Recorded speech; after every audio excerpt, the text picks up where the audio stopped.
One of the ring generals, you might say, in the profession today, going up against a young fellow from Calgary, Alberta, Bret Hart. Bret Hart, as you know, Jack, is the son of a former wrestling great Stu Hart, who is truly a legend throughout Western Canada. So Bret Hart, I would say Jack should have the edge here because he comes from a family of wrestlers, and like I said, his father's one of the all-time greats, and so he's been well trained. All right, the match officially underway. And Butcher Vachon going against Bret Hart. This, by the way, will be a one fall with a 30-minute time limit. That's right, Jack. And as usual, another tremendous crowd on hand here tonight in Toronto's Maple Leaf Gardens. And Jack, I think, well, I know you agree with me that the Maple Leaf Gardens, it's the home of professional wrestling throughout Canada.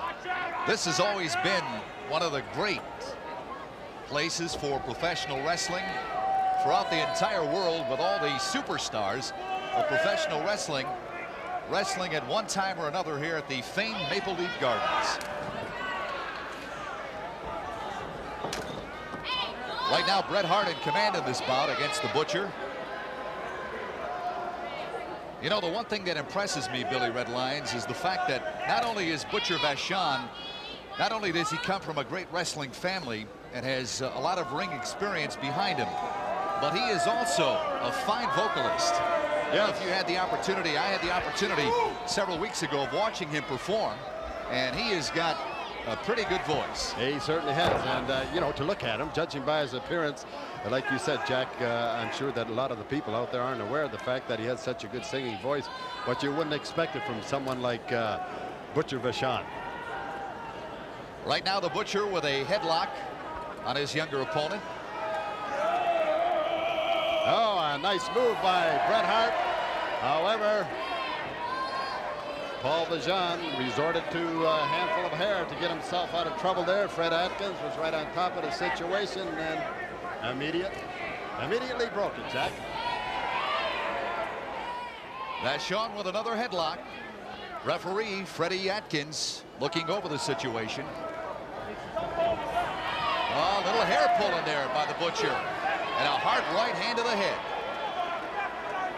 And Fred Atkins, there we see him, Jack, warns Butcher Vachon once again about the fist and using the hair. However, Bret Hart comes back with a hard kick to the midsection, and the big man, Paul Vachon, backs into the corner.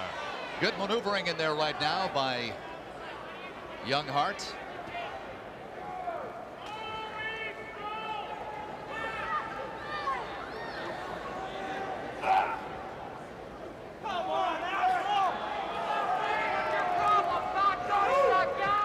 Another clever maneuver by Bret Hart. Good wrist lock in there by Hart on the Butcher. And a hard right hand to the back of the neck.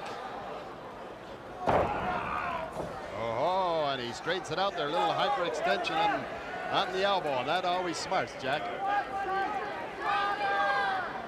Referee Fred Atkins right now checking with the Butcher. The Butcher says no, no way.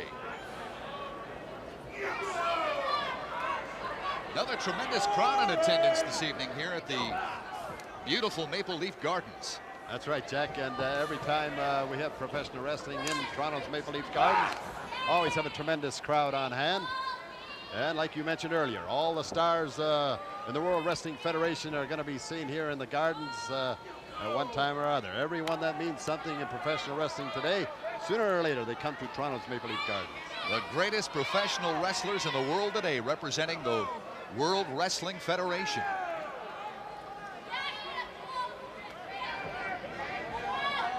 And Bret Hart still with the upper hand on Paul Vachon. However, Vachon throws one to the midsection. Now rakes him up the back with his nails. And another one to the back of Bret Hart. Paul Vachon now taking over, Jack.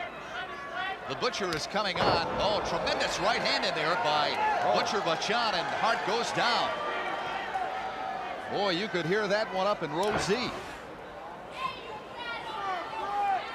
Now the Butcher goes to work on the trapezius muscle of Bret Hart. Force him down the knee. You know, Jack, Butcher Vachon here, by all rights, he shouldn't have any trouble with Bret Hart. Just shows you the condition that Bret Hart is in. He outweighs him by what, around 50 pounds. Right around 50 pounds, right. 235 pounds for young Hart and 285 the Butcher checking in tonight. Oh, and look at that slam by Bret Hart. Beautiful body slam in there by Hart. A leg drop. Try for a press. Atkins a little slow getting over there, Billy Redlines. Yes, just a mite slow, yes. And another driving slam by Bret Hart. And Bret Hart definitely in the driver's seat now. Jack goes on top once again for the pin. Fred Atkins is there this time. However, the Butcher gets the foot on the bottom rope. Tremendous elbow smash in there by young Hart on the Butcher. The Butcher was able to reach the ring ropes, causing referee Freddie Atkins to break the hold. The Butcher coming back in now. And Hart is ready to go right after him again. And you notice Jack the Butcher a little wobbly on his legs after taking those two slams. Oh, and a backdrop by Bret Hart. Jack, how high would you say the Butcher went in the air on that one? He was up there. He was flying. Now Hart picks him up, flying mirrors him into the center of the ring. Hart likes to work the elbow smashes pretty good. Yes, he does. He gets everything into those elbows. Young Bret Hart, one of the new coming stars in the world of professional wrestling. Worldwide Wrestling Federation. One of the more popular young wrestlers in Western Canada, Bret Hart.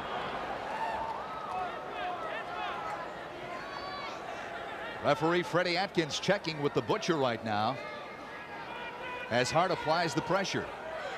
There it is. Looks like some sort of a front face chin lock in there by Hart. Oh, yes. Good maneuver in there by the Butcher. And a nice takedown. Now the Butcher picks up Bret Hart, sends him into the ropes, and catches him right in the throat area. Coming off, down he goes to the mat. Fred Atkins is there because it's a deliberate choke by the Butcher, Jack. No question about it. The Butcher using all of his ring savvy right now against his younger opponent, Bret Hart.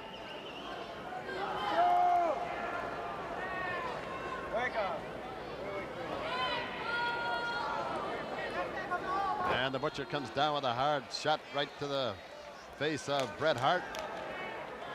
Right now, the Butcher taking command once again of this bout as his younger opponent is trying to pick himself up, get himself together again.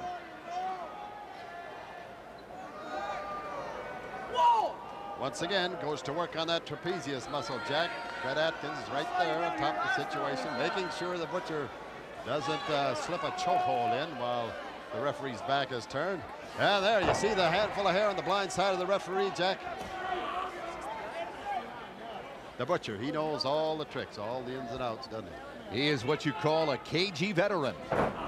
He's been around the ring wars for quite some time. Still working on that trapezius muscle. Yes, and he has Bret Hart, you know, he has all that downward pressure now. Bret Hart is back to his feet.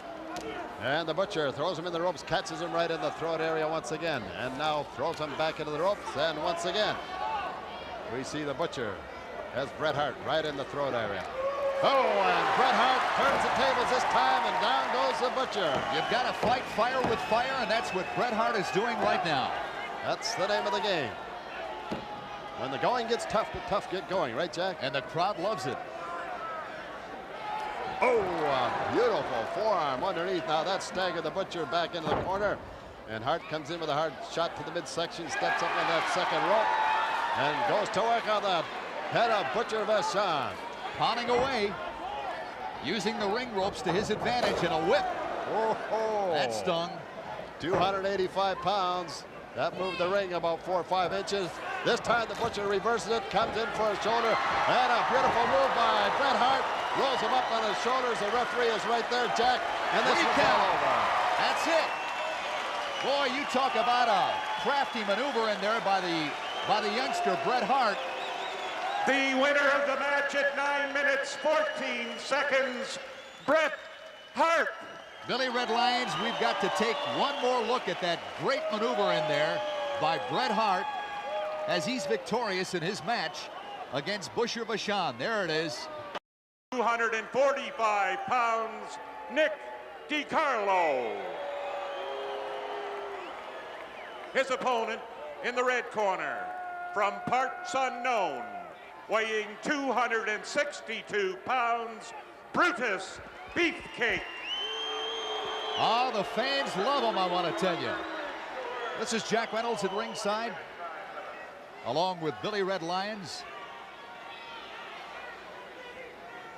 Brutus Beefcake, big man. 6 feet 4.5 inches tall, 262 pounds. And his opponent from Italy, another veteran, Nick DiCarlo. Billy, quite an impressive young man, this Brutus Beefcake. Yes, he certainly is. He's a superbly conditioned athlete. Stands around 6'4", I'd say, Jack. 262 pounds. Nick DiCarlo, 245, and let's face it, Nick DiCarlo is going to have to be at his best here tonight against Brutus Beefcake. And as usual, another tremendous crowd on hand in Toronto's Maple Leaf Gardens, and I think I'd be safe in saying that probably 98% of the people here in the Gardens tonight will be behind Nick DiCarlo. All right, there's the bell, and this match is officially underway. But right now we are waiting. We are waiting for Brutus Beefcake to get ready. And he's ready to go. Well, Jack, you know, you and I have both watched Brutus Beefcake in the past, and he is never in a hurry to get the match underway. I think he goes through those stalling tactics because, you know, his opponent comes out, maybe has some certain strategy laid out, and I guess he figures if he stalls, it'll throw him off.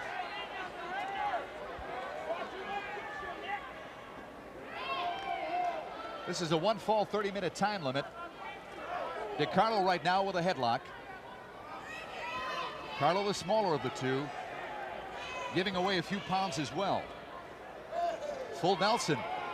He's going to have to use all the ring savvy that he has in order to defeat his bigger opponent here, Brutus Beefcake. Absolutely, Jack. DiCarlo's going to have to stay on the move. Like you said, he's going to have to come up with all the ring savvy he's got if he hopes to come out on top of Brutus Beefcake. And there we see Beefcake having a few words with some of the fans at ringside, and you notice, Jack, he's never in a hurry, is he? He's very confident. You can tell by just judging by his actions anyway. He's very confident, and he's a very deliberate young man, and he is aware of what's happening all the time, takes his time, and kind of like to psych his opponent out as well in the process.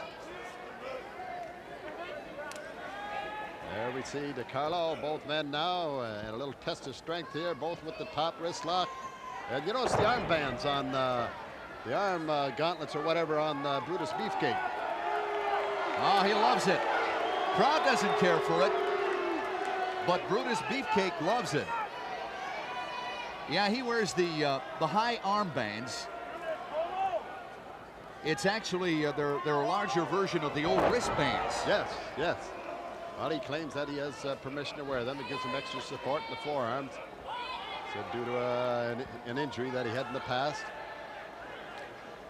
And Nick DiCarlo with an arm stretch on Brutus Beefcake. DiCarlo applying the pressure right now. Nick looks to be in fine physical condition, by the way. Oh, yes. Nick DiCarlo keeps himself in top-notch condition all the time. Let's face it, Jack, when you're in this sport, you have to stay in top-notch condition, or you're not going to last. There's no getting away from it. You've got to work out. You've got to use the facilities whenever they become available. And there's Brutus Beefcake. Notice he has the top rope. Well, the referee was down, giving Nick DiCarlo a count there. Brutus Beefcake took advantage of the ropes. However, the official looked up after a 1 count. Questions Brutus Beefcake about using that top rope. Once again, and this time he's cut with his hand in the cookie jar, Jack. Good maneuvering in there by the veteran Nick DiCarlo as he takes down the bigger opponent, Brutus Beefcake. Tremendous arm stretch in there right now by DiCarlo. There's the tremendous throng in attendance tonight. at the beautiful Maple Leaf Gardens, one of the most enchanting cities in the world, Toronto, Canada. Oh, that's for sure, Jack. And the Gardens, the home of professional wrestling. Oh, and that got Nick DiCarlo's adrenaline going. An Italian temper right now. There's a good shot of the Beefcake Man. Would you say there's a slight resemblance of conceit on the face of Brutus Beefcake, Jack? You'd better believe it. What do they say? There's no conceit in his family. He's got it all. That's it. Crowd right now really on Brutus Beefcake. They every move that he makes right now, the crowd is in disapproval. Yes, you know, you and I have seen Brutus Beefcake wrestling all over the U.S. prior to coming here to Maple Leaf Gardens, but the fans have never seen him here before, and they got on him right off the bat when he came out with that outfit he had on. Well, the silver and the black tights, the gold jacket, that look of conceit on his face, a big smirk across his face, and immediately the fans got on him. However, now we see a test of strength here. Nick DiCarlo gets back to his feet. And Brutus Beefcake is going to take him down to the mat. It looks like, yes, down he goes, and the referee is right there, and we get out. About a 1.5, eh, Jack?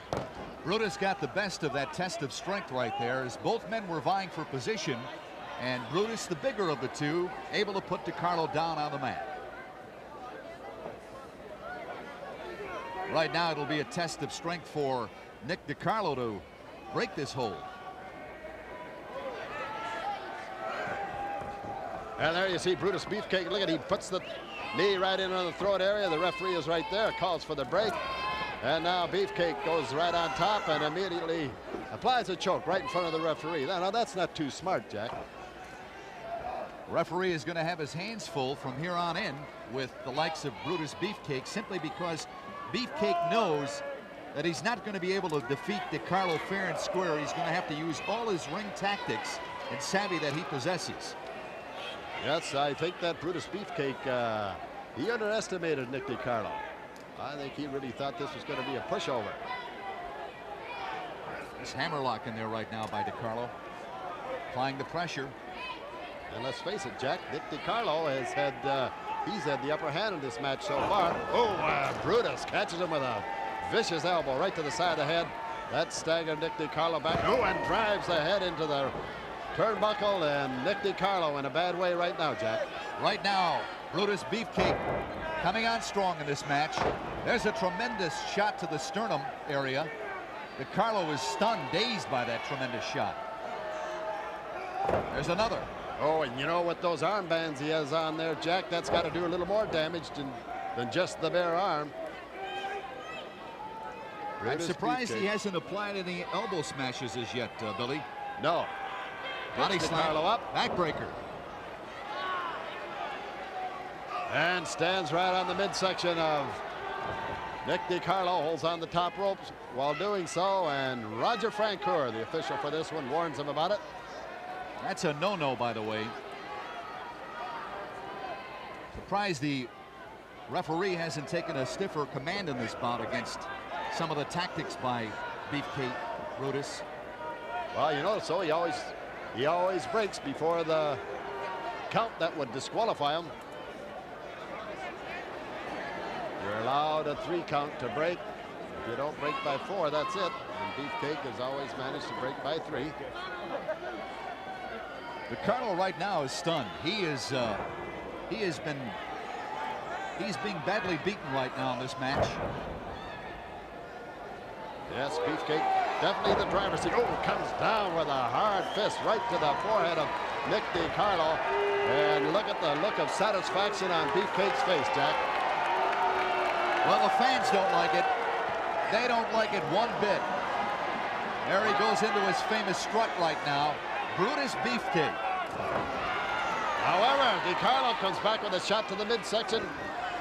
But it wasn't enough to slow Beefcake down. Now he takes DiCarlo, sends him for a ride into the rope. Oh, and catches him with a knee right in the midsection coming on. DiCarlo coming off the ropes that time. catching the big boot into the midsection. There he goes, using the ring ropes to his advantage. Brutus Beefcake. And you saw the referee warning Beefcake about using those ropes once again. He says, I broke by the count of 2. Sends DiCarlo into the rope. Oh, and a beautiful move by Nick DiCarlo. Rolls him up with a shoulder on the 2. Oh, how close can you get, Jack?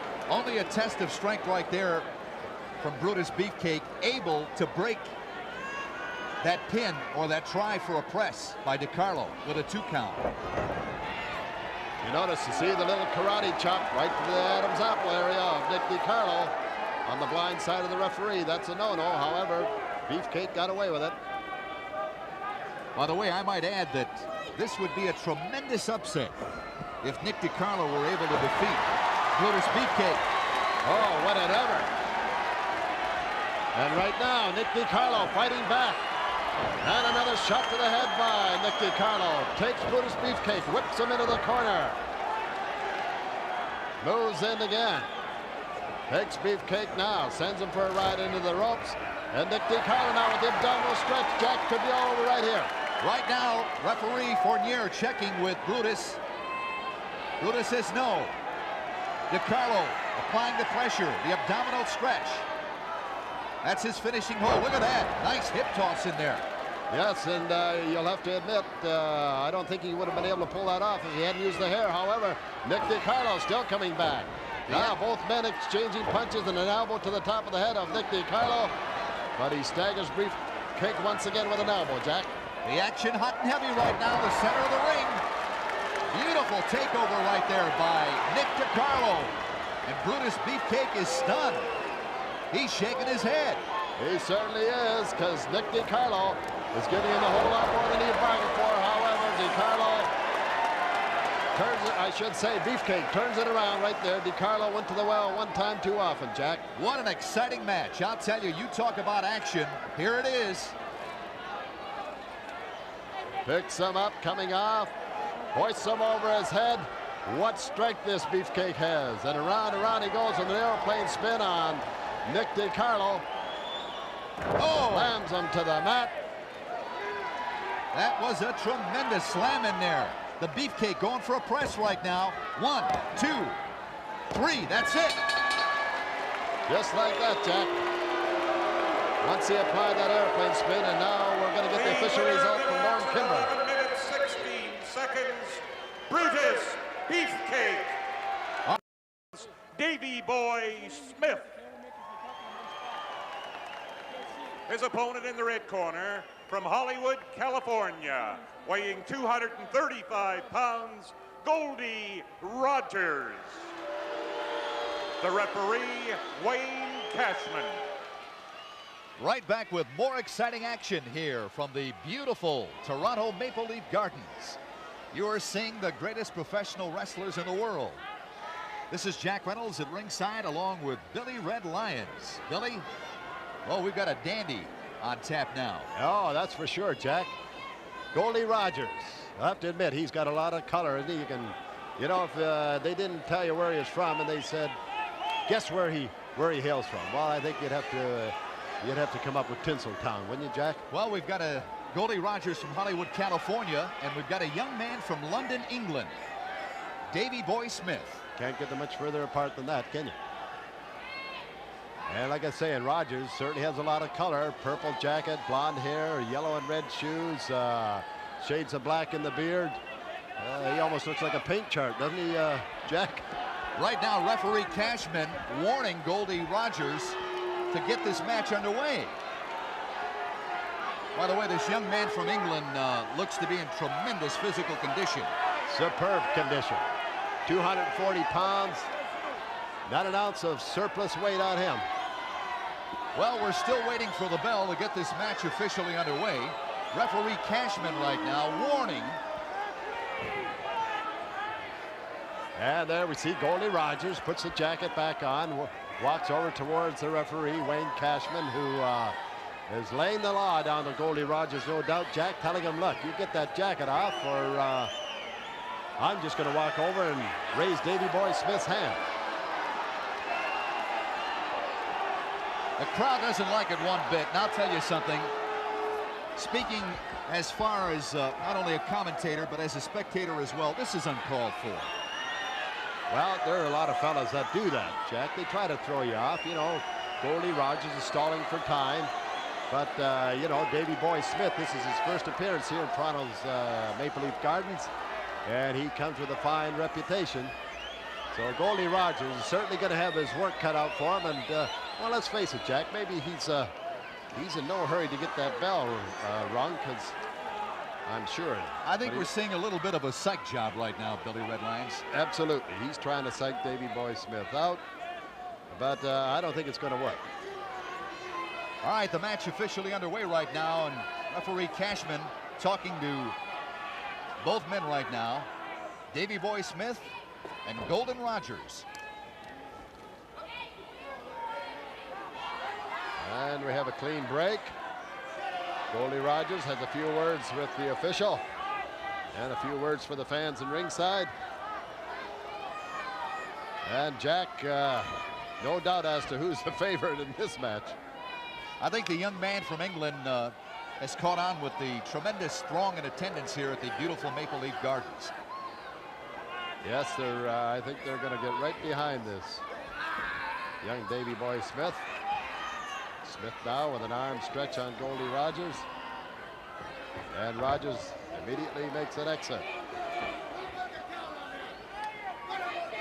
I was looking at Goldie Rogers' credentials before coming into this match, Billy Redlines, and I'll tell you, this gentleman has been he's been wrestling professionally for some time now, and he has wrestled all over the world, and his record very impressive.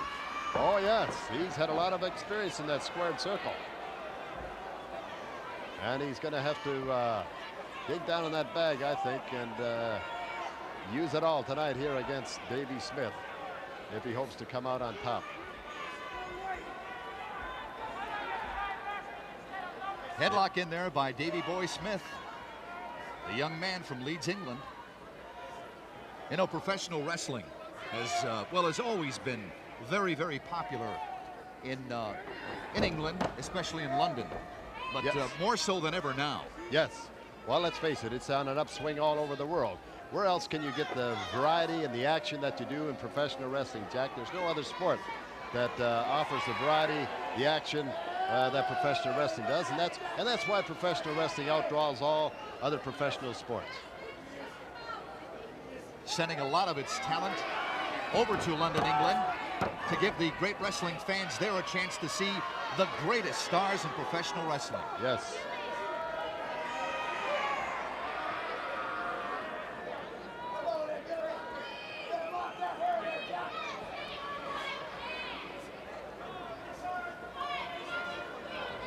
Davy Boy Smith still applying the headlock on Goldie Rogers.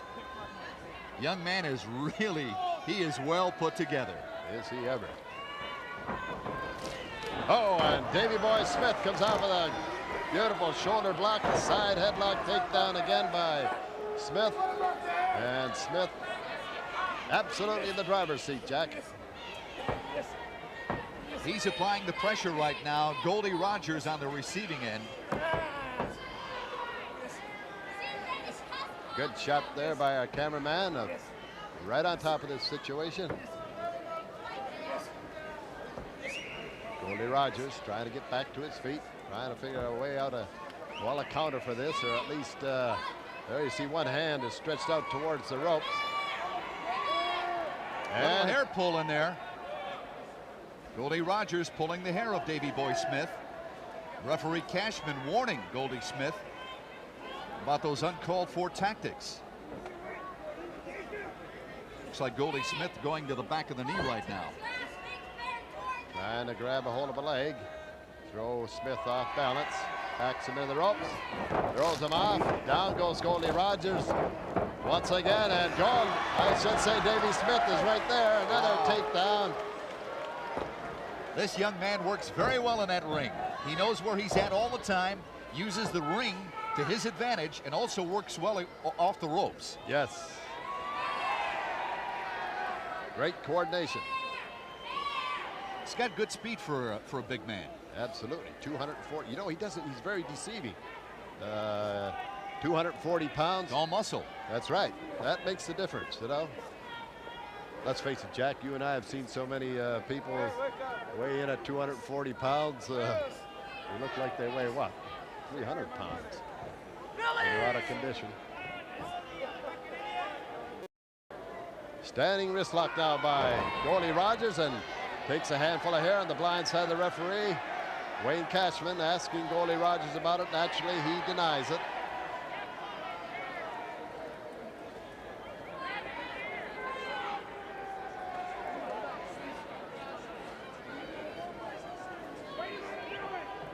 Boy, I'll tell you, these young men are really put together. They work out, they're dedicated, and they take their work seriously, and it shows when they perform in that ring.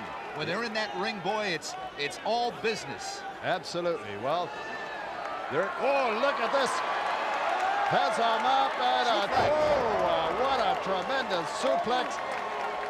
And Jack, I don't think goalie Rogers will get up from that one. A 2. Yes, he comes out. Can you believe that? No, I can't. I thought it was all over. I did for sure. He held him straight up. He had him at least 6 feet in the air. Goalie Rogers reached back for something a little extra that time and was able to break that press. You know, what a tremendous suplex in there. Billy. Was that ever, Jack? You won't see him much higher than that.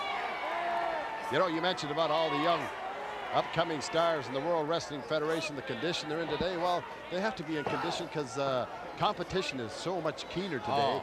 And these fellas, you know, they're not just wrestling in Canada and the U.S. They're wrestling all over the world. So let's face it, they're taking on the world as far as wrestling is concerned. Well, the only way you can succeed in this business is by keeping yourself in top condition, and when you get the chance, when you get the opportunity in that ring, to do your very best. Absolutely. Conditioning is probably 60% of the game. Right now, goalie Rogers coming on. It's been all Davey Boy Smith, but Rogers right now applying the pressure. Yes, he's turned it around. There's a combination arm bar and front face lock on Davey Smith. Referee Cashman checking with Davey Boy Smith. And they've slowed the pace down just a touch, Jack. Well, the action up to this point has been pretty fast, and I think that maybe both men might be just a bit winded right now up to this point. Well, I didn't think goalie Rogers would be able to come back after taking that suplex. I thought it was all over. Then again, there you get back to conditioning. Davey Boy Smith trying to work his way out of this front face lock. And with the help of the hair, goalie Rogers takes him down to the mat once again. Wayne Cashman, you see, Jack. Referee Cashman warning goalie Rogers about the hair pull.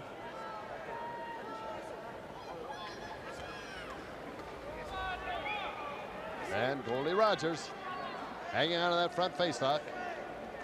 Backs Davey Smith into the corner, and Cashman calls for a break. And Rogers answers with 2 forearm smashes to the side of the head. Now flying mirrors him into the middle of the ring and applies a reverse chin lock. Goalie Rogers is taking command of this bout right now. It's slowed down considerably from the first 7 or 8 minutes when it was all Davey Boy Smith. Now Rogers in control. Yes, and Rogers, Jack, he's showing us that he knows a few holds. We're not accustomed to seeing that. He usually throws the rule book out the window. However, Davey Smith coming back now as Rogers hanging on the ropes. Backs him into the corner, whoops him into the other. Oh, and into that turnbuckle. He bounces out down onto the mat.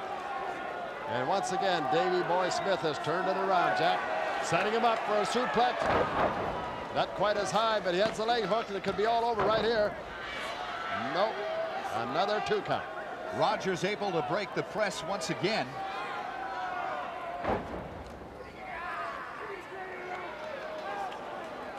And Davey Boy Smith right now, once again, taking control of this bout.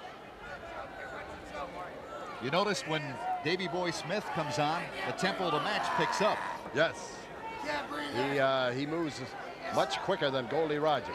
Good chin lock in there right now by Davey Boy Smith. Applying the pressure. not a chokehold. Just applying the pressure. Look at the arms on this young man. Tremendous. Must be at least 19, 20 inches, I would say. That's a big arm, Jack. Referee Cashman checking with Goldie Rogers right now. Davey Boy Smith. No, Rogers able to, with a hair pull, bring him down. Oh, and drops the knee right onto the head of Davey Boy Smith. Cashman calls for a break. Oh, and now a foot right to the eye of Davey Smith. Thrown by Goldie Rogers. An elbow to the back of Smith. And once again, Goldie Rogers taking over, Jack. Tremendous elbow smash in there by Goldie Rogers. And a 2 count. Davey Boy Smith breaking the press right there. Goldie Rogers goes back to that front face lock again, Jack. I wonder if that's the only hold he knows. Or I guess he really believes that he can wear this Davey Boy Smith down to the point where maybe he can get a pin off that. Backs him in the ropes. Throws a forearm now. Whips Smith into the ropes. Oh, and catches him with a elbow right on the button coming out, Jack. Looked like he caught him just below the chin, right around the Adam's apple area. Oh, and throws him out of the ring. Smith goes out over the second rope, right onto the hard floor. And Jack, there's no give once you go outside of that ring. All that is plywood over top of concrete. Davey Boy Smith went flying out of that ring. I'll tell you, young man's stunned right now. He certainly is. And Goldie Rogers taking advantage of it. Wayne Cashman warns Goldie Rogers. You step back or I don't give him the count. Davey Smith now coming up onto the ring apron and catches him with a good shoulder block. Up onto the top rope and off he comes. Oh, and catches Goldie Rogers with both feet right in the head. A flying cross body block goes for the pin, and Jack, it could be all over right here. Yes. No, not quite. Over the top of sunset flip. Puts him once again.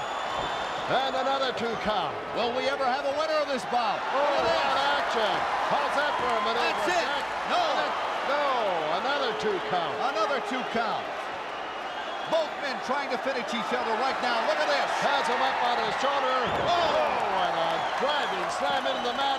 And that's it. It's all over, Jack. Boy, I'll tell you, the crowd loves it. You can hear the tremendous storm here at these beautiful Maple Leaf Gardens with their approval as the young man from Leeds, England, victorious. The winner of the match at 13 minutes, 38 seconds, Davey Boy Smith. Introducing first, in the blue corner, from Krakow, Poland, weighing 240 pounds, Polish power, Ivan Putski. His opponent in the red corner, from Seattle, Washington, weighing 250 pounds, Greg the Hammer Valentine. The referee, Terry Yorkston. Boy, you talk about the greatest stars in the world of professional wrestling. You are seeing them tonight from the fabulous Toronto Maple Leaf Gardens. Jack Reynolds at ringside along with Billy Red Lyons. And Bill, in any arena in the world, this has got to be a tremendous main event. Oh, this would be a sellout no matter where you put it, Jack. This is the match they come to see. Ivan Polish Power Putski, they call him, going against Greg the Hammer Valentine. And you know, they're always, you hear so many wrestlers, they knock this Ivan Putski, they say how short he is, but once that bell rings, does he ever grow?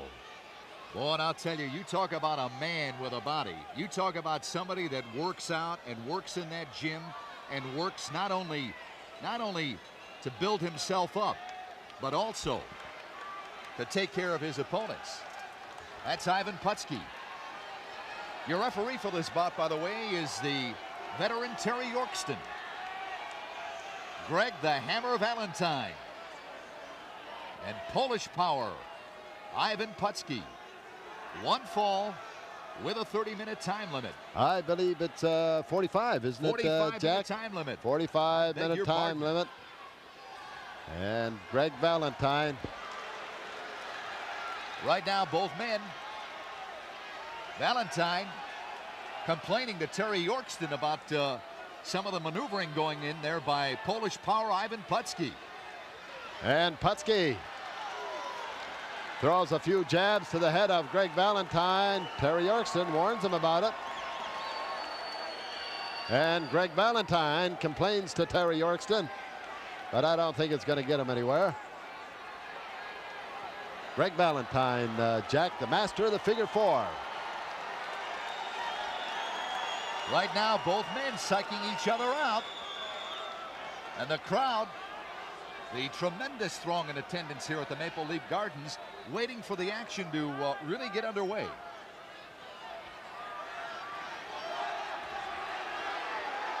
Right now, Valentine having a verbal battle with a tremendous throng.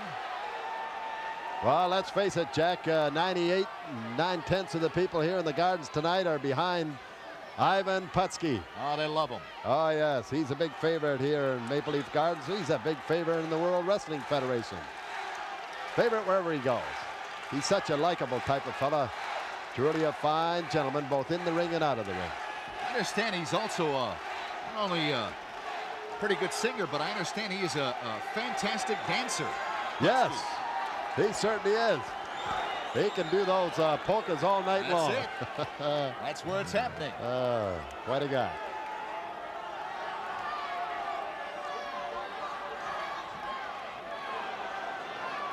And Greg Valentine still trying to size Ivan Polish Power Putski up.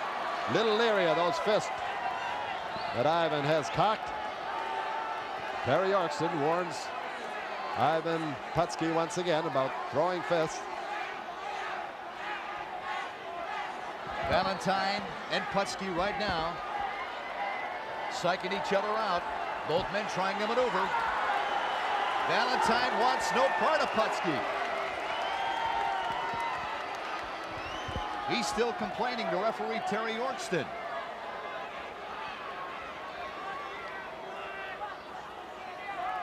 I think Putski's got him psyched out a little bit at this point, Billy. I think so, Jack. Valentine very leery of Putski. Can't quite figure him out. Both men, by the way, not only possess great strength, but both know where it's at inside that ring, in the middle of that ring. Here's a test of strength right now. I'll tell you, Valentine's got his hands full with the likes of Ivan Putski. Oh, that's for sure. And there we see, Jack. See the strength that Ivan Putski possesses. Oh. Valentine stops him with the foot to the midsection.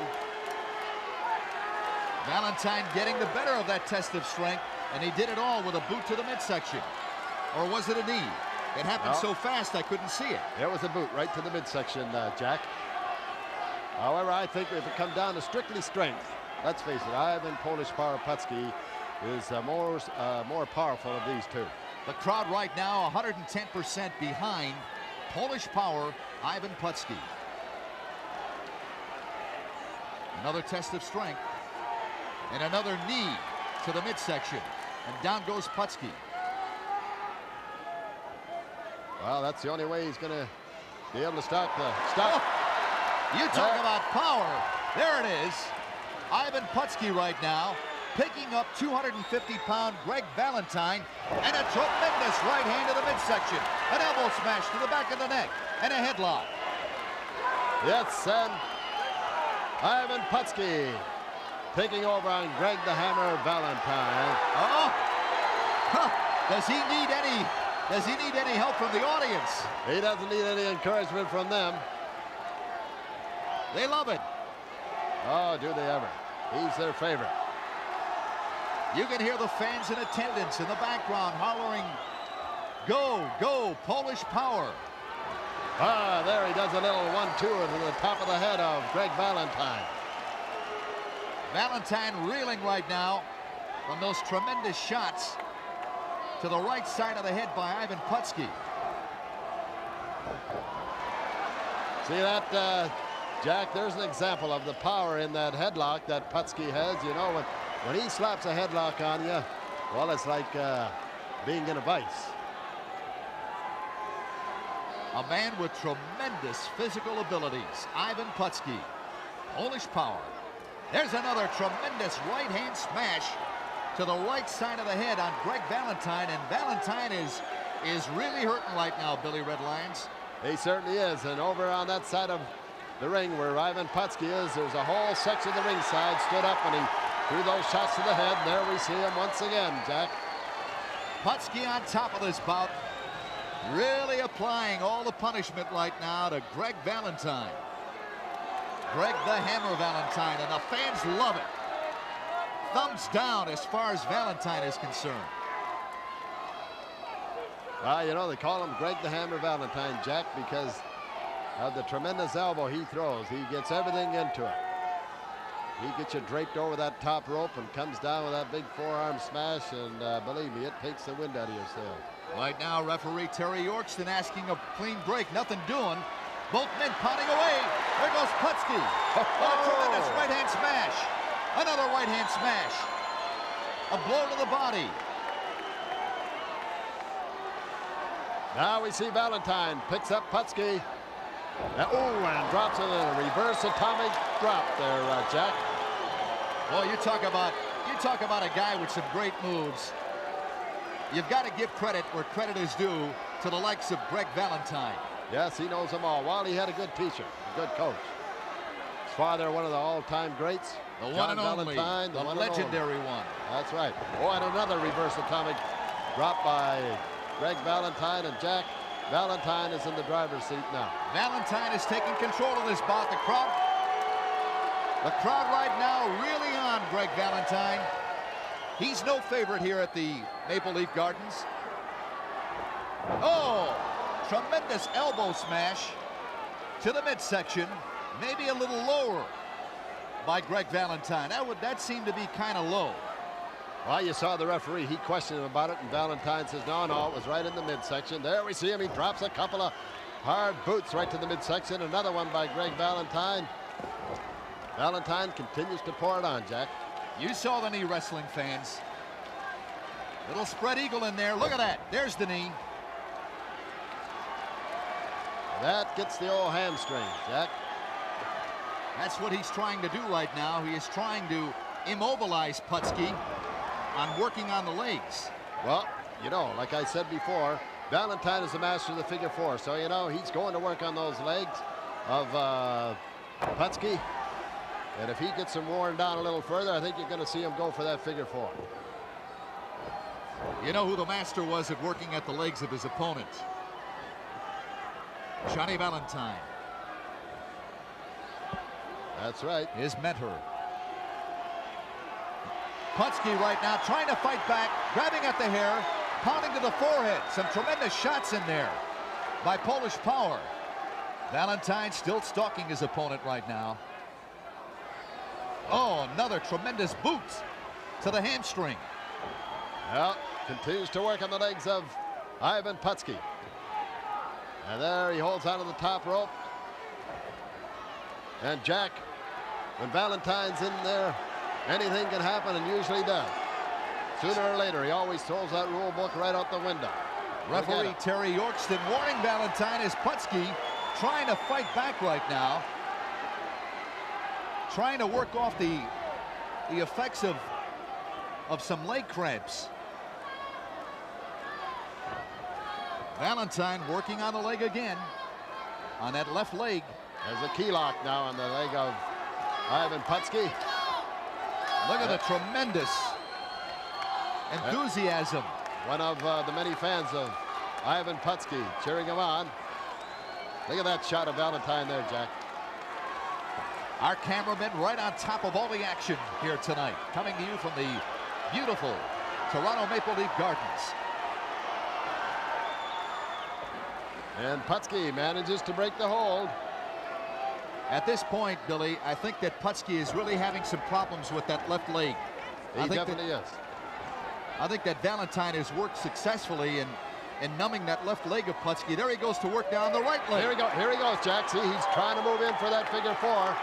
He feels he's got him where he wants him. Now goes to work on the left leg, reaches down, tries to get the right one. He can't quite get it hooked. Get into position, sit back. He has it now. No. And Putski comes out once again, Jack. Ivan Putski able to kick out of that as Valentine was going for the power lock. Putski right now really hurting, wrestling fans. He is in pain.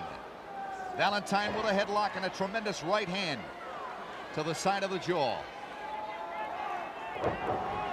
Still working on that left leg, Billy. Yes, and he'll continue to work on the legs, I'm sure. Goes for a pin, however, and about a 2.5 count, Jack.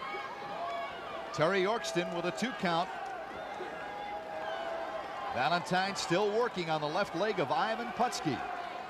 Putski in pain. Figure 4. Will he apply the pressure? Well, he can apply a lot of pressure here, but I don't think he's going to make Putski submit from this position. However, there's a good shot of Valentine. He looks out at the fans. The crowd really getting on Greg Valentine right now, cheering Putski on. They want to see Polish power come back in this match.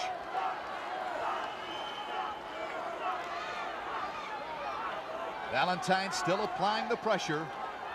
There's a tremendous shot, Jack, of the capacity crowd we have here tonight.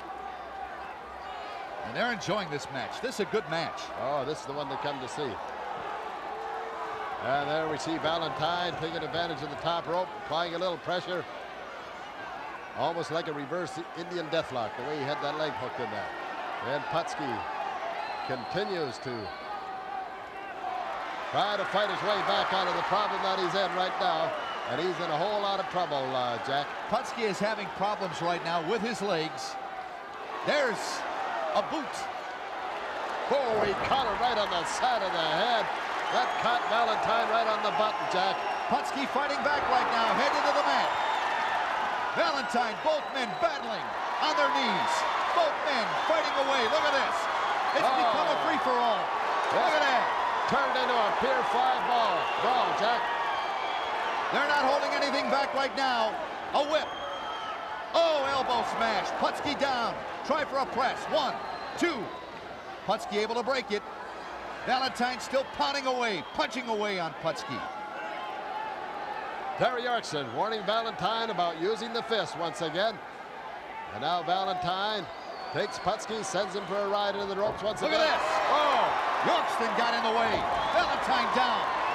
1, 2, 3. Can you believe it? Can you believe it? He caught Valentine unexpectedly there with a good elbow. And it's all over, Jack. Billy, I have to tell you. The winner of the match, 14 minutes, 32 seconds, Ivan Putski. Valentine going to work now, not only on Putski. Putski fighting back now, but also assaulting referee Terry Yorkston. Oh, what action. Putski catches Valentine with a hard shot to the side of the head. Knocked the big man from Seattle right out through the ropes, Jack. We've got to pick up the action once again. Referee Terry Yorkston inadvertently right here gets in the way. Look at this. Oh! He got in the way of Greg Valentine. From Quebec City, weighing 315 pounds, Richard Cummings. His opponent in the red corner, from Russia, weighing 313 pounds, Nikolai Volkov. The referee, Roger Francoeur.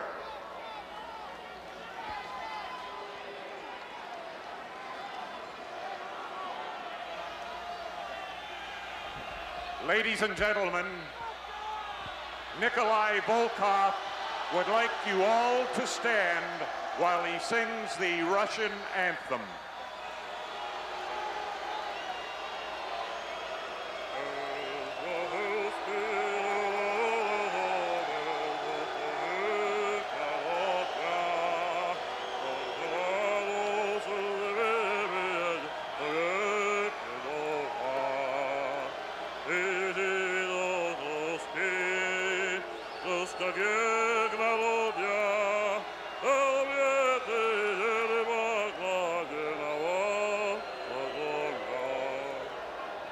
Well, there he is from the USSR, Nikolai Volkov. I think the last time the fans here at the Maple Leaf Gardens heard the Russian national anthem is probably when the Russian hockey team skated here. Well, you know, it's funny you should mention that, Jack, but this is one building I don't think the Russian hockey team has been in. The owner doesn't see eye to eye with them.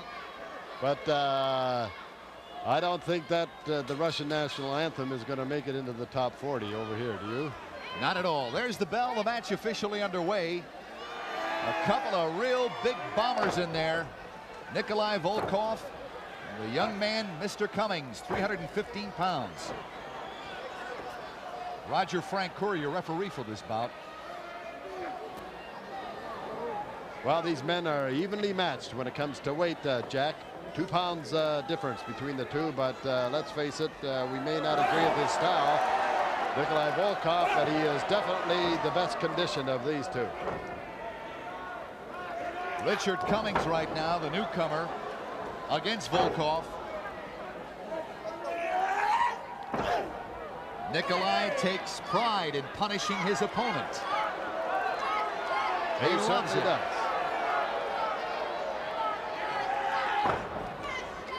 Oh, he caught him with a hard foot right to the side of the head there, Jack, and drove the big man from Quebec back to his knees. Little headbutt in there by Volkov. Down goes Cummings. Volkov right now in a verbal battle with the tremendous throng in attendance here as they're seeing the greatest professional wrestlers in the world.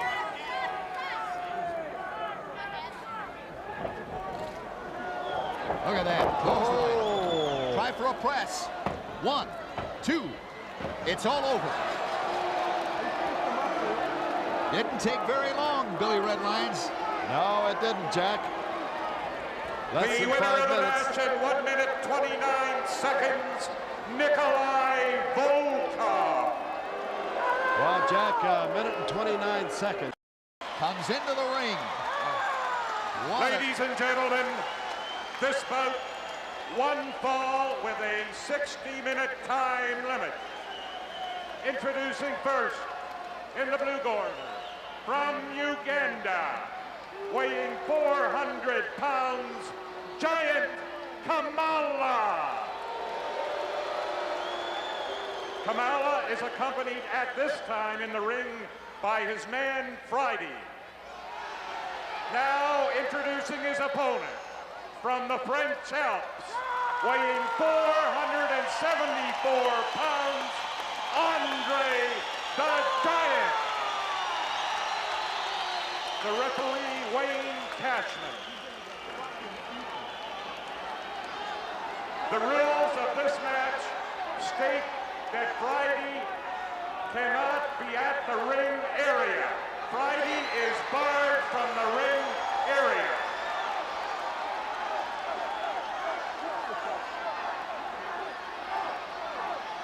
All right, you heard our ring announcer.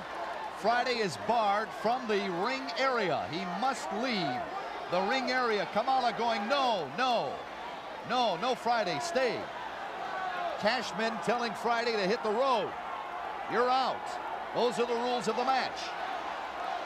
When they signed this contract with the promoters, it was understood that Friday would not be permitted to be at ringside during this match between Andre the Giant and Kamala. That's right, Jack. The last time these two giants met, Friday interfered at the end of the match, and as a result, Andre came out the winner. He won by disqualification, but Andre, believe me, he was fit to be tied. I thought he was going to tear this building apart.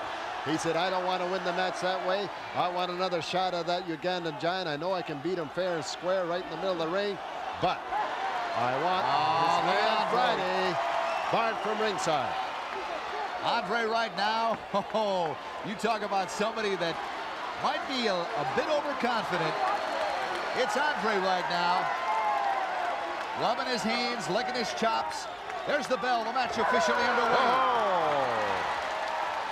And Andre immediately with a tremendous smash to the back. Another.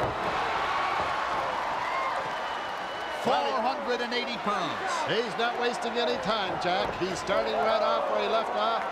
Look at that. He whipped the big man from Kamala. That's 400 pounds. He whipped across that ring. It gives you an idea of the strength of Andre the Giant. Now, Kamala, he doesn't know too much about wrestling. He relies strictly on brute force. But let's face it, Jack, I think tonight here he's going to have to, well, what do you think? Do you think he's going to have enough strength to handle this big man from France? When the French Alps, I don't know. Giving away 78 pounds. Look at that, Kamala with a hard smash. Well, I no sooner got the words out of my mouth and Kamala turns it around. Another hard smash and another to the back of Andre the Giant. 400 pounds. The Giant Kamala from Uganda against the one and only Andre the Giant. Well, like I said, Kamala doesn't know too much about wrestling. He relies strictly on brute force, and there's an example of it. All he does, he hammers away and depends on strength, chops to the throat area, and so forth. Looked like a karate chop in there by Kamala. Andre with a tremendous headbutt. Oh, Down goes Kamala, and he is out of the ring right now.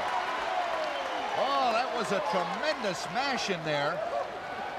A headbutt by Andre the Giant. And look at there, Jack. There's Kamala, the Ugandan Giant, still on the outside of the ring, holding on to the top of his head. Wayne Cashman now giving him the count. And let's face it, Jack, Andre the Giant is in control right now. There's a good shot of Kamala right there. Look at the makeup on the head and on the chest. That signifies, I understand, that signifies what tribe he belongs to. Which tribe it is, I don't know the name of it, but apparently that is the insignia of the tribe that he comes from in Uganda. Andre right now pounding away on the big man from Uganda. Kamala. Oh, Kamala reeling. He's out again. And once again, like why do said, I have the feeling, Billy Redlines, why do I have the feeling that somewhere along the way we are going to see his man Friday? Well, if Friday knows what's good for him, he'll stay wherever he's at. He went back to the dressing room. Look at the look, the expression. It looks like an expression of fear. And this man fears no one. Well, let's face it, I think that Kamala was a little lost in there without having his man Friday at ringside. Friday constantly shouting instructions to him. Choke in there right now by Kamala. Choking Andre the Giant. Listen to the crowd hollering Andre. That's right. They're picking up the chant. Andre on. Oh, and he drops a size 20 right to the midsection, one to the chest. And a tremendous chop there once again, Jack. Good move in there by Andre the Giant. The crowd loves it. Our camera's right on top of all the action. There once again, the big man from Uganda. Very groggy right now, Jack. Walking back and forth along that one side of ringside. There we see Wayne Cashman giving him the count. And you notice how I still don't know why he slaps his belly, but maybe that's part of his ritual or whatever. But you notice every once in a while during the match, he'll slap his belly. Right now, Andre. Oh! A reverse hip butt to the midsection. Oh, and that'll take the wind out of that big man. No, he comes back and rakes the eyes of Andre. Oh, tremendous smash in there by Kamala. Down goes Andre. Andre reeling right now. Look at this. Look at this. A splash. 1, 2. Not quite enough. If that had been an ordinary man, Jack, the match would have been all over right there. 400 pounds coming down onto your chest. That'll take the wind out of your sails. It has slowed up Andre, but those are karate chops. Yes. He's using karate right now on Andre. And you notice he almost he threatened to unload one on the referee. Pounding away on Andre the Giant, coming off the ring ropes right now. Another splash. Oh, and this time you notice Jack, it backfired. Oh, you can just about feel the tremendous blows by Kamala on Andre. 400 pounds behind Kamala's blows, 474 pounds behind Andre, so he definitely has the edge. Andre smacking away right now, trying to get back into this match. Another chop to the head. Andre with a left hand to the midsection. Another left hand. And another left hand. Kamala reeling down. And once again, Jack, notice he makes the exit. This time Andre goes out after him. Andre fell. Falls to the floor. He slipped. He slipped on the boards on ringside. Whoa! How about that, Jack? Tremendous cocoa butt in there by Andre, butting away. There's another butt from Andre the Giant. He throws Kamala back into the ring. He wants Kamala. And the referee has called for the bell. He's called for the bell, and I think this is going to be all over. You got to remember, he was giving the count to both men on the outside there, Jack. And Kamala got in the ring before the count. In the meantime, Kamala still working on Andre the French Giant. And here we're going to get the official result from Norm Kimber, I believe, right here. I saw Wayne Cashman go over to the timekeeper, Norm Kimber. At 7 minutes, 45 seconds, Andre counted out of the ring. The winner, Giant Kamala. I don't believe it. They've given the match to the Giant Kamala. They counted Andre out. Well, Andre, I'd say he won the match, but he lost the decision. Andre still working on Kamala. A headbutt by Andre. And there we see the big man from Uganda runs down the ramp. No doubt he's going to head for the dressing room, look for his man Friday. And here we see Andre. All right, we're going to pick up the action once again with Andre chasing Kamala out of the ring. Right now, Andre in disbelief. Here it is. Top pick section under Quick draw, McGraw. His opponent in the red corner from Portland, Oregon, weighing 272 pounds, former Olympic medal winner, Ken Patera. The referee, Terry Yorkston, 1 fall, 30-minute time limit. Jack Reynolds at ringside along with Billy Red Lyons, and we have a young man who hails from Charlotte, North Carolina, Rick Quick Draw McGraw, going against the legendary Ken Patera, who is now wrestling out of Portland, Oregon. For many years, Ken used to wrestle out of San Francisco, California. Yes, now makes his home in Portland, Oregon, and you know, you heard the announcer mention that he's a former Olympic medal winner. I'm sure that a lot of the fans out there, maybe they're not aware of the fact that in the 1972 Olympics, he won the bronze medal in weightlifting. He's one of the strongest men in the, not only in wrestling, I would say he's, well, in the top 5 when it comes to strength in professional wrestling. One of the strongest men in the world, let's put it that way. And also in 1971 at the Pan American Games, this Ken Patera won 4 gold medals in weightlifting. So he has a very impressive credentials, Jack. Not only that, he can wrestle. That's right. He also was the, you may recall his brother at one time, Jack Patera, was the head football coach for the Seattle Seahawks of the National Football League. That's right.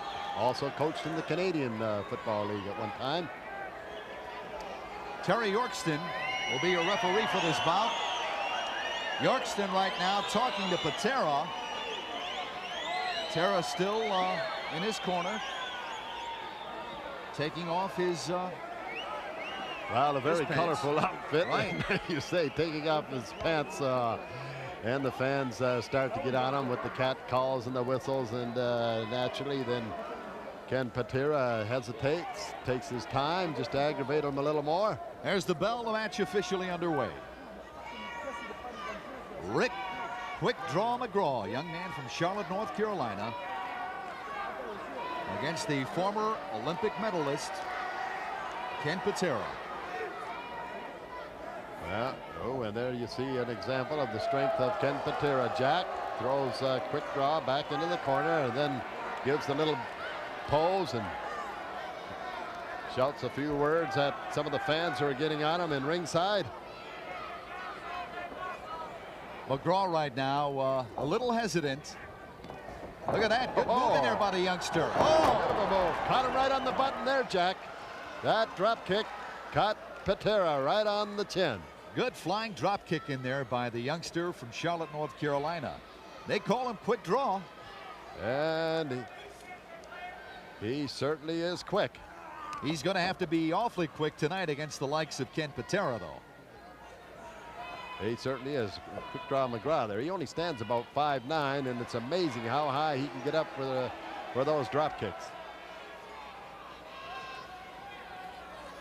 Ken Patera in at 6 feet 3 inches tall, weighing in at 272 pounds. And let me tell you, wrestling fans, that's all muscle. It certainly is. Not only does he have the advantage in the weight department, about 34 pounds, I believe, Jack, if I'm right with my math. Not only is he at a Quick Draw McGraw at a weight disadvantage, but Patera has the upper hand as far as strength is concerned too, and I believe that he has more experience. He's been around the wrestling rings a little longer than Quick Draw McGraw. However, one wrong move and it could be all over, Jack. Headlock in there by Patera. Oh, leg scissors in there by Quick Draw McGraw. Excellent counter there by Quick Draw. Patera looking at his younger and smaller opponent. I'll tell you, this young guy, this Quick Draw McGraw is he's pretty good in that ring. He can move. He's got good speed, and at this point in the bout, he looks to have good strength as well. Yes, he does. He's well put together. 238 pounds, did you say, Jack? 238 pounds. There's no surplus weight on Quick Draw McGraw. And Patera with the armbar on Quick Draw McGraw. Takes a handful of hair there, Jack. Patera going for the hair pull. You notice how he done that on the blind side of the referee. Terry Yorkston was behind him.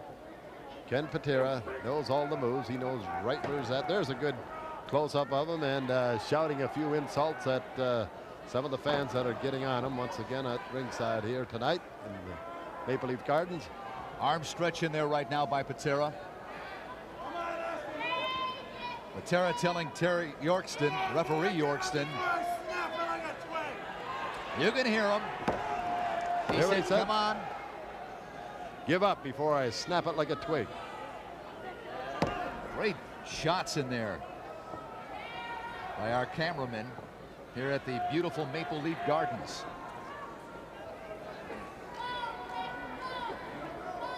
There we see the official Terry Yorkston right on top of the situation. Jack. Right now Patera still in command with the arm stretch. Quick draw right now, breaking the move, and well, I'll tell you, this youngster is very, very impressive. Coming back with a headlock in there right now. Patera trying to break the headlock.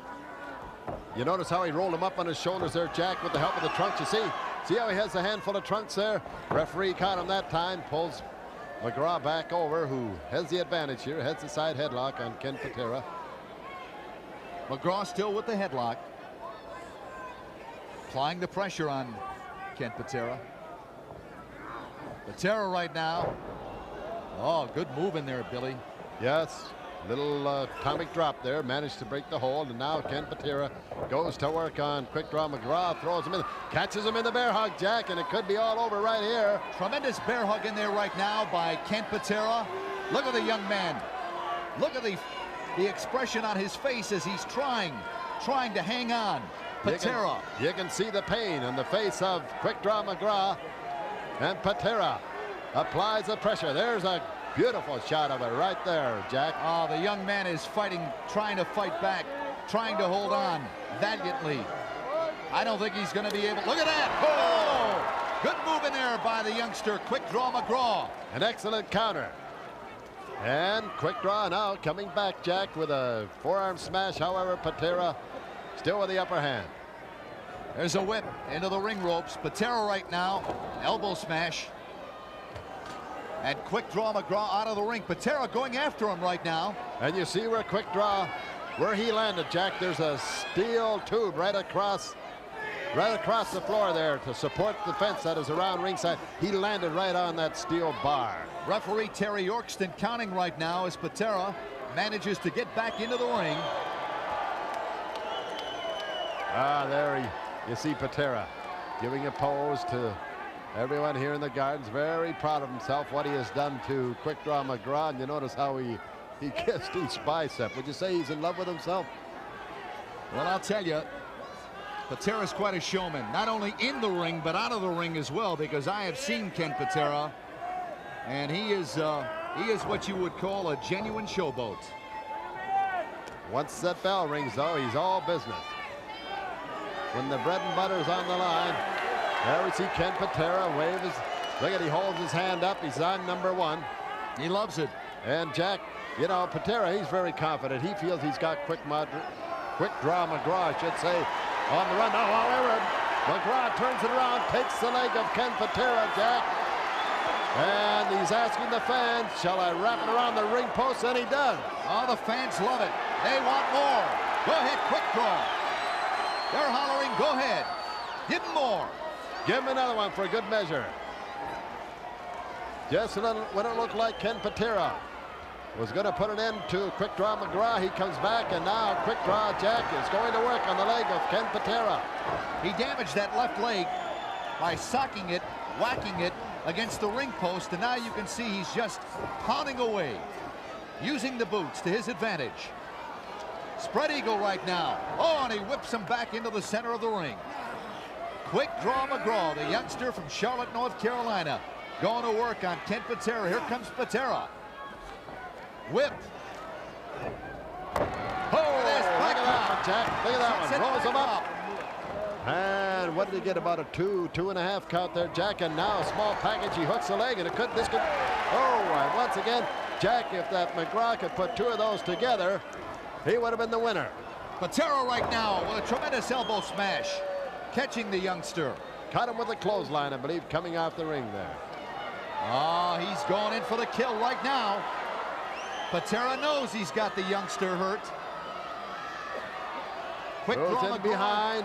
And Jack, I think you're going to see him apply the full Nelson here. He wins so many matches this way. See, there he is. That's the hold that he's noted for, along with the bear hug. This is the one, though, that he wins most of his matches with. And unbelievable strength that Ken Patera possesses, and he is applying it all. Ken Patera right now using his submission hold. The full Nelson. Terry Yorkston has called for the bell. And there you have it, a winner with the full Nelson, the Patera special, he calls it. And the winner of the match in 10 minutes, 40 seconds, Ken Patera. There are very few professional wrestlers around today. 95 pounds, gentleman, Jerry Valiant. His opponent in the red corner, from Manchester, England, weighing 220 pounds, the Dynamite Kid. The referee, Roger Francoeur. Well, we have another young man who hails from England, from Great Britain. They call him the Dynamite Kid. And for those of you that have never seen the Dynamite Kid in action, you're in for a real treat here at the Maple Leaf Gardens. That's for sure, Jack.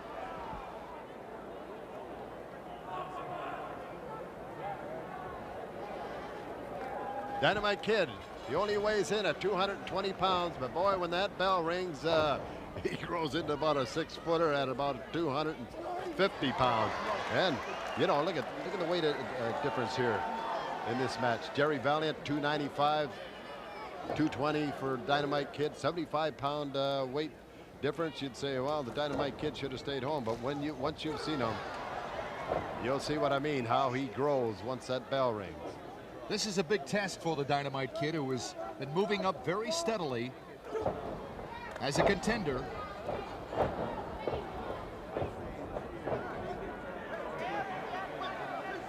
And his match, should he win, will be an impressive one. Oh, an impressive victory against the likes of Jerry Valiant. Jerry Valiant, though, Jack, pulling out all the stops. Going to work right away on the Dynamite Kid. Hoping to get the upper hand. There, we saw him throw those boots and the punches, trying to wear this little fellow from England down and hopefully move in and go for the kill, shall we say. Valiant's the type of professional wrestler who really goes to work on his opponent, using all the skills that he possesses, using the chokeholds, using the fists, the elbow smashes, the boots, the knees, and also the ring ropes to his advantage. Oh, good look at that, look at that move, and look at that one by the Dynamite Kid. Oh, and catches him in a flying head scissor coming off. And you can see why they call him Dynamite Kid, Jack. He works well, I'll tell you. Not only does he have good speed in that ring, but I'll tell you something. Look at the puzzled look on the face of Jerry Valiant. He says, what happened? Where did he go? A lot of power as well. Dynamite Kid from England. He's going to be a great favorite here with the fans in the Maple Leaf Gardens. I guarantee that. Your referee for this bout is Roger Francoeur. He right now is warning Jerry Valiant about using the ring ropes. There it is. You notice how clever he is, though. The referee, as soon as we watch this again. Oh, see, he still hasn't caught him with the hand actually on the ropes. He's got a good idea of what's going on, though, from the reaction of the fans. Referee still warning him. And Valiant, you notice he turns around and he tells the fans, why don't you mind your own business? Keep it down. I've got a job to do here. I'm trying to beat this guy, and I'm going to beat him any way I can. Look at Valiant. He loves it. He loves it. As he stomps away on the Dynamite Kid. Look at that move. Oh, that's what you call a nipper. Oh, and he unloads on Valiant, and one shot there ties Valiant up on that top rope. And now, look at the Dynamite Kid, Jack. He asks the fans, shall I let him have one? They say yes, and he does, to the top of the head, and then another chop right to the throat area by the Dynamite Kid. He got the approval from the fans in attendance here at the Maple Leaf Gardens, and then he started pounding away.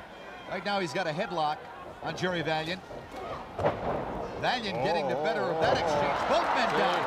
Both men down. There's an example of the weight advantage in Jerry Valiant. Both men are down, but the Dynamite Kid, he got the worst of that exchange there, coming off the ropes. Oh, and Valiant drives the head of the Dynamite Kid into the mat. Both men coming off the ring ropes caught each other with the shoulder smashes, and both men going down. I think the Dynamite Kid is still feeling the after effects of that tremendous shoulder smash in there by Jerry Valiant. Oh, absolutely, because he was coming off that ropes at a tremendous clip, and he ran right into, well, like running into a brick wall, 220 pounds going into 295 pounds. No way you're going to move it. Roger Francoeur warning Valiant. See, he knows that he's using the ring ropes, but has yet to catch him. That's right. And the fans, they now, as soon as Valiant raises a hand, you notice, Jack, how the fans immediately, they start to react. And there we see Valiant now. He takes advantage of the ropes with the foot. Well, you talk about a crafty veteran. This Valiant suits that category to a T. As ever, he's a ring general. He's been around for quite a while now. What do you say? I've been to 3 World's Fairs and 2 all-night gas stations. We hope you're enjoying all the action coming to you from the beautiful Maple Leaf Gardens. This is Jack Reynolds along with Billy Red Lyons, and you're seeing the greatest stars in the world of professional wrestling.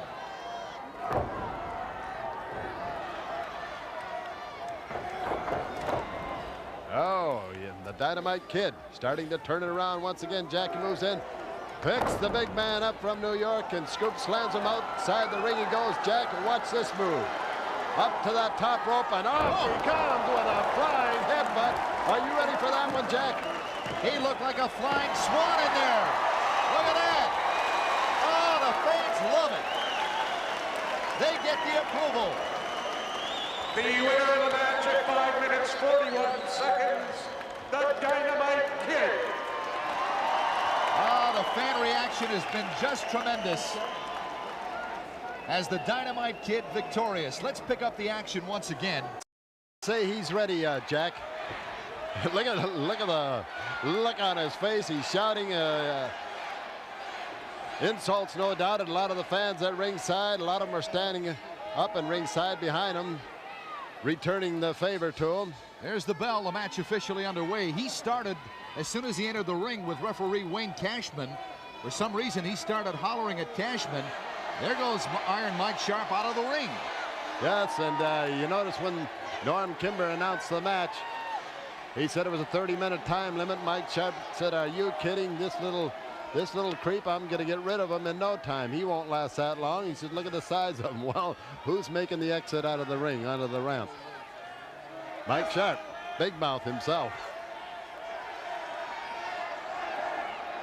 Right now, Iron Mike Sharp maneuvering for position in his bout here against B. Brian Blair. Headlock in there by Blair. Young man from Florida, by the way. Hair pull by Iron Mike Sharp, taking his opponent back. There he goes. Oh, and he missed. Tremendous right hand miss by Iron Mike Sharp. Sharp right now trying to get Blair back. Oh, he really knows how to get the crowd up in a frenzy. Well, he certainly does. He's never at a loss for words. Hamilton, Ontario, Canada. He comes from a family of wrestlers, Jack. His father, Mike Sharp, along with, which would be Mike Sharp, his uncle. Junior's uncle, Ben Sharp. The Sharp brothers, Mike and Ben, they held the World Heavyweight Tag Team Championship at one time. And there we see Mike Sharp holding his hand up, wanting to have a little test of strength. You notice that heavy leather band that he has on that forearm. He says he wears that from an injury he received some years back, and that it has been okayed by the commission. He is allowed to wear it. However, there's a lot of controversy on it because I've seen him put a few boys away by using that forearm with that heavy leather band on it. You might notice that on the left hand, Mike Sharp is wearing a legitimate wristband, and on the right hand, there it is, he's got the big black wristband. That's right, the big leather band that I just mentioned, yes. Now, it has been rumored in some circles that Mike Sharp might put some foreign obstacles in that big black leather wristband. That's right. Now, you see him out on the ramp. You see him out on the ramp, Jack. There's a whole section over in ringside have started calling him Wimp, Wimp. And nothing aggravates him more than the word wimp. Let's face it, I may not agree with his style, but he's anything but a wimp. 270 pounds, and the young fella is certainly in top-notch condition. 6 feet 4.5 inches tall. Sharp trying to go for a boot to the midsection, and B. Brian Blair right now coming back with some maneuvers of his own. Nice. Beautiful atomic drop there by B. Brian Blair. And look at Mike Sharp. Jack made an exit out of that bottom rope. When he landed on the floor there, I guess the feeling went out from him in his legs, and he went right down on the rear end. And now Mike Sharp taking it out on the fence around ringside. Is he frustrated, Jack? Referee Wayne Cashman counting as Mike Sharp gets back into the ring. There he is. Mr. Perpetual Motion, eh? Sharp unable to get anything going right now as far as assaulting an attack on B. Brian Blair.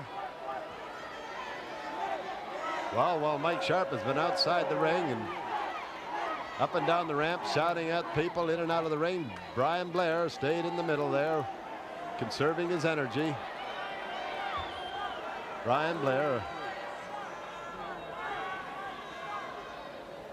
cool, calm, collected from Tampa, Florida. Nice drop toe hold, Jack. Good move in there by B. Brian Blair. Sharp is not hasn't gotten anything going yet in this match for some reason. I expected to see more from Iron Mike Sharp. About a 2.5 right there. He really hasn't. Well, he's got the fans going though. They're all on his back. So we'll have to give him credit for that, Jack. So far at this point, as far as any wrestling is concerned, it's been all B. Brian Blair. Sharp is playing more to the crowd. Well, maybe he's going to have to eat those words which he directed at B. Brian Blair at the beginning of the match when Norm Kimmer was in there making the announcement, calling him a little creep. He says, no way he's going to stand a chance against me. Well, B. Brian Blair has had the upper hand so far, Jack. Look at that. Nice kick in there by B. Brian Blair.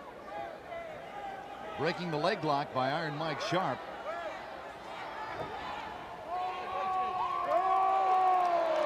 Hammerlock in there.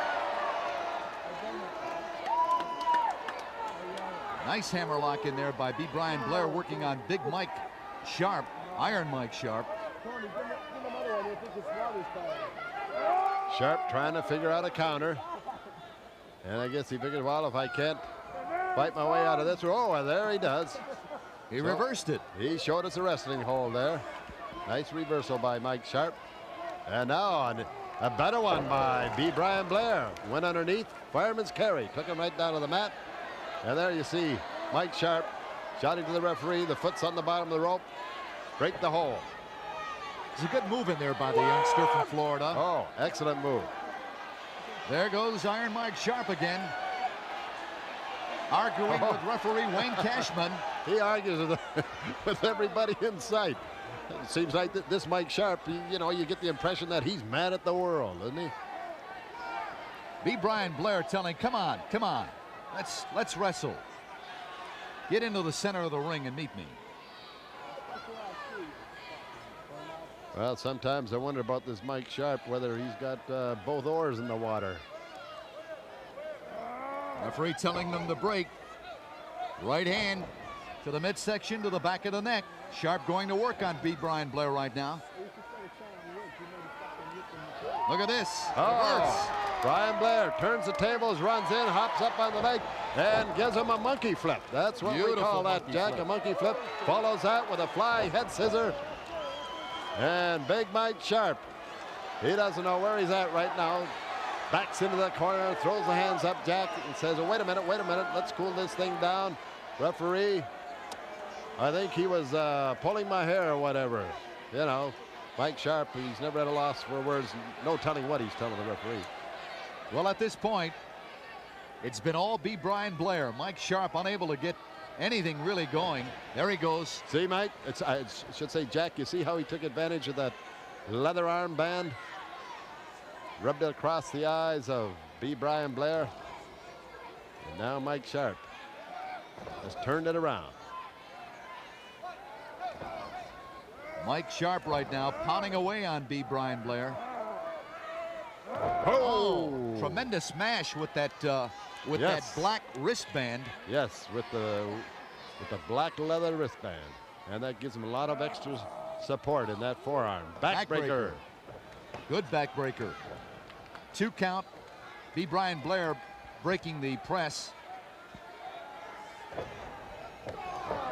Oh, he felt that one.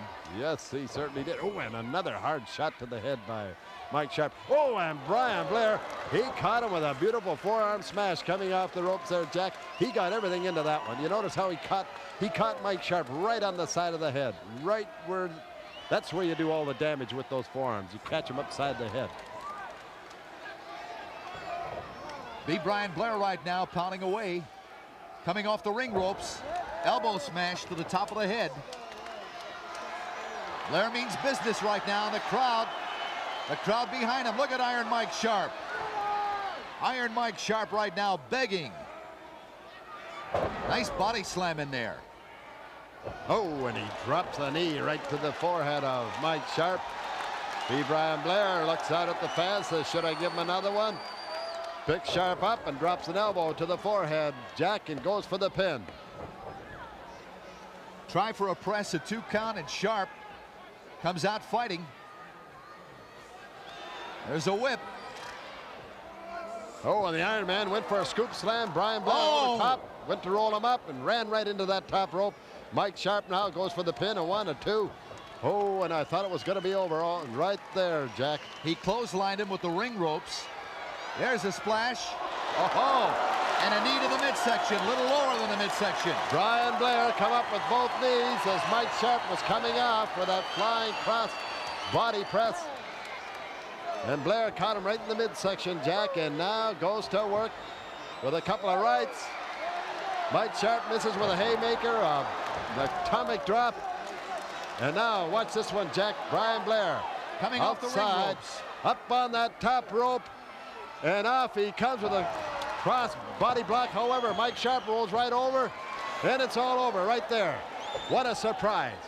Boy, you talk about a maneuver. You talk about somebody who maneuvered. The winner of the match at 11 minutes, 12 seconds, Iron Mike Sharp.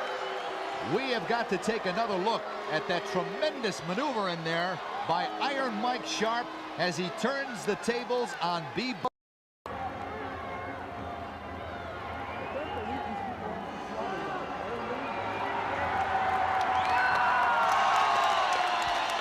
Oh, yes, here he comes, the one and only Sergeant Slaughter, as he makes his way into the ring against the Iron Sheik. And there he goes. He's not wasting any time. Sergeant Slaughter going to work on the Iron Sheik. A tremendous body slam. He is wrapped. Look at this. Jack, and Bedlam is broken out. You know, Sergeant Slaughter didn't even wait for the match to be announced, and he just came in that ring and took over. And he's going to work on the man from Iran. He knew what he was going to do as soon as he got into the ring. He went immediately after the Iron Sheik, disrobing the Iron Sheik, taking his headgear and wrapping it around his throat. And now both men outside the ring. Referee Terry Ladies and gentlemen, Yorkston. this will be a one-fall match. The curfew has been lifted. One fall match, and you heard the curfew has been lifted. Terry Yorkston, the Iron Sheik, and Sergeant Slaughter. And the fans love it. There he gives it the Sicilian salute. Both men. Oh, he's got him now. Oh, has he ever? And everyone in the gardens here is standing, Jack. They just love this big man from the U.S. Marine Corps, the leader of the Cobra Corps. And the Cobra Corps very much in attendance here tonight at the Maple Leaf Gardens. Oh, the belt comes off. Look out. Somebody's going to get a whipping. Oh, you can't hear yourself think, Jack. Everybody is standing. There's flags all over the audience. They're cheering their man on, Sergeant Slaughter. The sergeant whipping away on the Iron Sheik.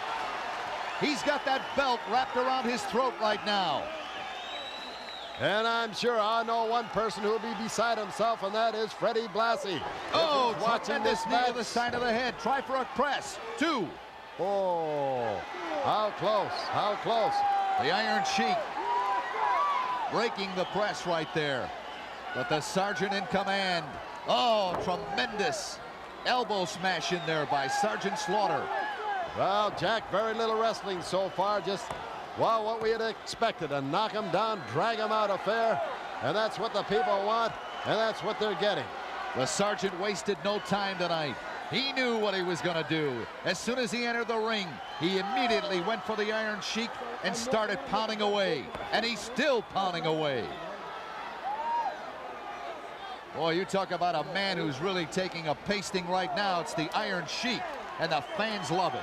Oh, do they ever. You know, before the match started, he shouted a few insults over the PA system directed at Sergeant Slaughter and at the United States, and that's something you don't do. When Sergeant Slaughter's around, there's not a man more dedicated to his country. Oh, and look at that. And a little insult to injury. Did you see that move, Jack? A headbutt and a tremendous right-hand smash in a 2 count. The Sheik right now is reeling. He is reeling from this beating from Sergeant Slaughter. He whips him into the ring ropes. There's the loaded boot. Oh, he cut Sergeant Slaughter right in the chest with that loaded boot. As the Sergeant was going for a backdrop there, Jack. Sergeant right now on the receiving end as the Iron Sheik goes pounding away with those loaded boots. How quick the tables can turn. One move, and it turns right around the other way. The Iron Sheik. And now applies a chokehold right in front of the referee, Terry Yorkston. Calls for a break there. Gives him a count. Look at the Iron Sheik biting away on Sergeant Slaughter.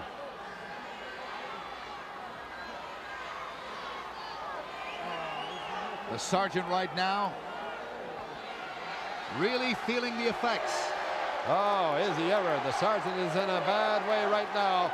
And look at what the Sheik is doing. Crowd doesn't like it. You talk about being insulted, and look at the fans. They're really getting frustrated. They want to see this big man, Sergeant Slaughter, come back. They want justice. Look at him fighting away. And look at the head on. Look at Sergeant Slaughter's head. Sergeant right now helpless as the Iron Sheik rams his head. Oh, he drove him not into the turnbuckle, but right into that steel ring post, Jack. And how much beating can a man take? The Iron Sheik right now in command. Again.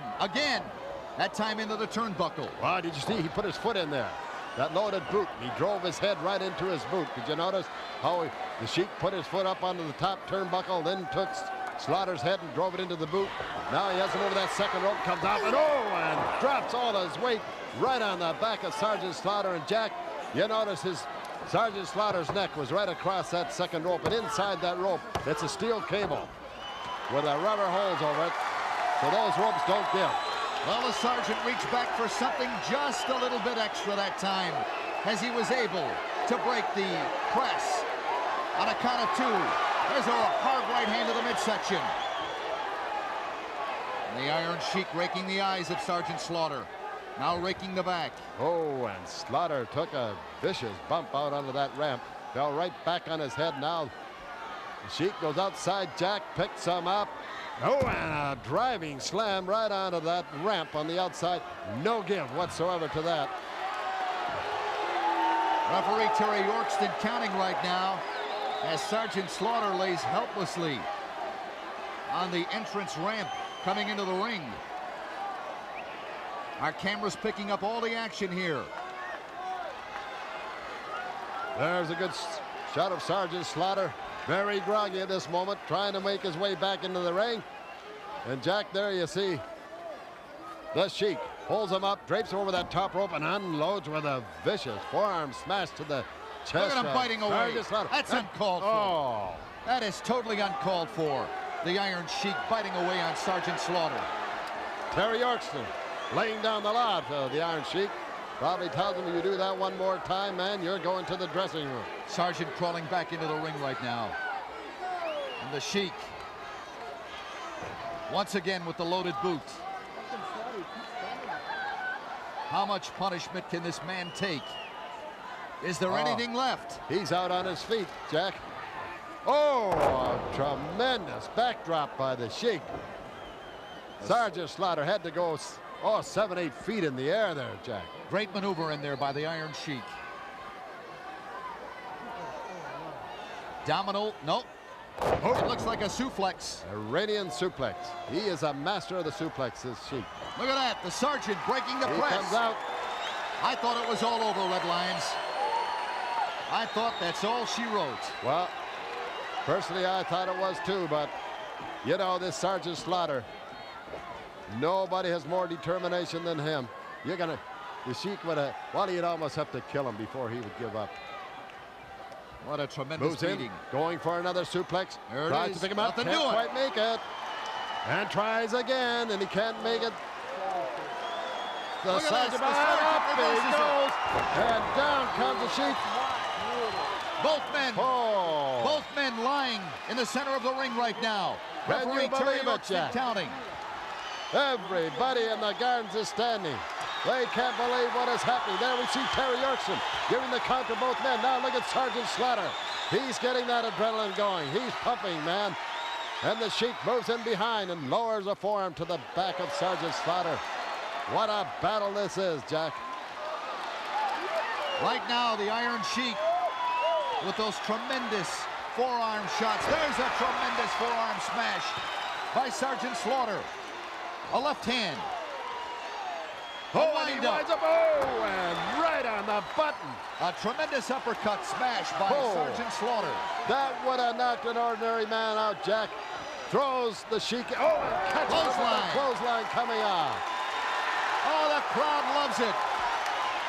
The crowd in attendance here at the Maple Leaf Gardens. Moves in and he applies the Cobra hold. He has got the Cobra hold on the Iron Sheik, and Jack, it could be all over right here. Terry Yorkston right there on top of the situation. The Sheik trying to make it to that top rope. Is he going to make it, Jack? No, sir. The Sergeant turns him around. Can he do it? Look at this. Oh, and in comes Nikolai Volkov. And he lowers one to the back of the neck of Sergeant Slaughter. Terry Yorkston is called for the bell. And no doubt, Jack, we got a disqualification here for outside interference. Nikolai Volkov, the big Russian, stomping away in the back of Sergeant Slaughter. You saw it, wrestling fans. And complete bedlam is broken out here, Jack. Nikolai Volkov coming out of nowhere. 2 on 1, 2 on 1. Can you believe it? They're working on Sergeant Slaughter right now. The combination of the Iron Sheik and Nikolai Volkov. Oh, there goes Terry Yorkston gets on the receiving end of Nikolai Volkov. Volkov picks Sergeant Slaughter up again, and the Sheik lowers another boot on him. Wait a minute. Comes Quick Draw McGraw. Here comes the reserve. Dynamite Kid, Bret Hart. Oh, they're all in there. They're trying to restore order here, trying to push Nikolai Volkov back. And now the Sheik takes Quick Draw McGraw. This has become a free-for-all. Oh, this is broken out into a Pier 5 brawl, Jack. There they go. The Sheik disqualified for outside interference. The winner of the match, Sergeant Slaughter. Well, you saw it, wrestling fans. Sergeant Slaughter had the Cobra hold on the Iron Sheik, and then Nikolai Volkov coming out of nowhere, interfering with their bout, costing the Iron Sheik maybe the match. So the winner, they are attending right now. They are attending, yes, they're attending right now. Terry Yorkston, here it is. Here it is, Jack. You see, he's got the Cobra hold on him right there. Sergeant Slaughter, he had the Sheik beat, and in come Nikolai Volkov. Lowered the big forearm to the back of Sergeant Slaughter, and now goes to work on him with his street shoes on, mind you. So the winner of the match, by means of disqualification for outside interference, the one and only Sergeant Slaughter.